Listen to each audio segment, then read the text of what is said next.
Welcome back. Local on 2 wants to get you closer to financial freedom. It's a question we should all be asking. If something happens to me, who takes care of everything? That's right. Dr. Jay Zigmont says it's a fear that those, especially without children, face. He's here to walk us through some ways you can protect yourself and your legacy. Welcome in.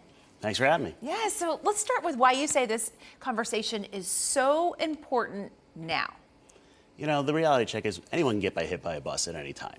But as a child-free person, the question is, if my wife and I get hit by the bus, who makes our medical decisions, our financial decisions, and who lets our dog out? Which sounds like a silly thing, but I guarantee my wife's gonna be more worried about the dog than me. She says otherwise, but we all know the truth. And if you don't have paperwork in place, as a child-free person, the government's making decisions for you, which I don't think anyone wants.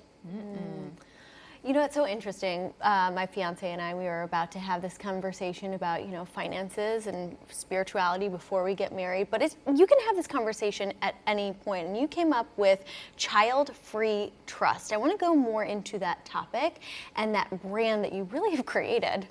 Yeah, the way we look at it is the entire system's based on next of kin. So you go in the hospital, that's immediately who they're looking for. If you don't have one, it breaks. So you and your spouse aren't married yet. Your spouse isn't anybody to them yet until you put the piece of paperwork in place. What we do is we fill what's called the fiduciary void, and we serve in those roles for child-free people. So we actually are the medical power attorney, financial power attorney, executor, and trustee, so that something happens, we're there for you. Awesome. What is that fiduciary void? So it's that question about who makes the decisions. We were talking beforehand about handling these for our family members and others. Anyone that's ever done it for their parents knows how much work that is.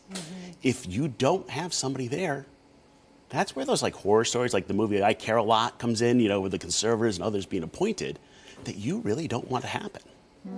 What could happen? Go into more detail if you don't have these things in place. So I worked as a paramedic for years, and I remember being at a patient's bedside. The person was non-responsive, and there's 7 family members around the bed fighting over what to happen. And without paperwork, we have to make choices for the people that are in that situation. That's the problem. People think about they think about your estate planning, who's going to take care of my stuff when I die, or who's going to get my stuff. I don't care about that as much, because it's more about when I'm alive that it really becomes important. Right, that is something I've been trying to express to my mom. It's not about the stuff. But you say there are 3 questions everyone in Tennessee without kids should be able to answer. Can you share those with us? Yep. The first question is, what do I want to be when I grow up? Which sounds silly, but having kids is kind of a standard life script. You go to school, you get married, you work 25 years, pass them on to the generation. As child-free people, we need to figure that out first. Then the next question is, how is my plan different because I'm child-free? If you're working with a financial planner, you need to ask them the question. When people do that, the answer they often get is, well, it's not different. No, it is. It changes just about everything.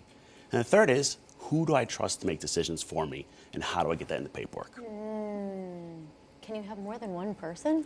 You can make a list of people. Okay. So you can have this person's my medical person, this person's my financial person, and you can kind of go through the whole list. The bonus of what we're doing is you can list your spouse first. That's what my wife is. But she's not as great on the financial side. She can say, you know what, I'm going to let the trust company handle that, but I'll make his medical decisions. Okay.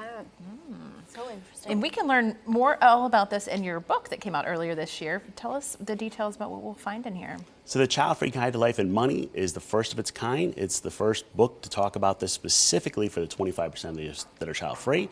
And it spends the first half trying to figure out, what do I want to be when I grow up? What's my legacy? What do I want my impact to be as a child-free person? And the second half on to how to do the finances. Thank you so much. Yes, thanks for sharing with us. I know I could talk to you for a you. while. Check out the book and get started planning your financial future. Today, visit childfreetrust.com.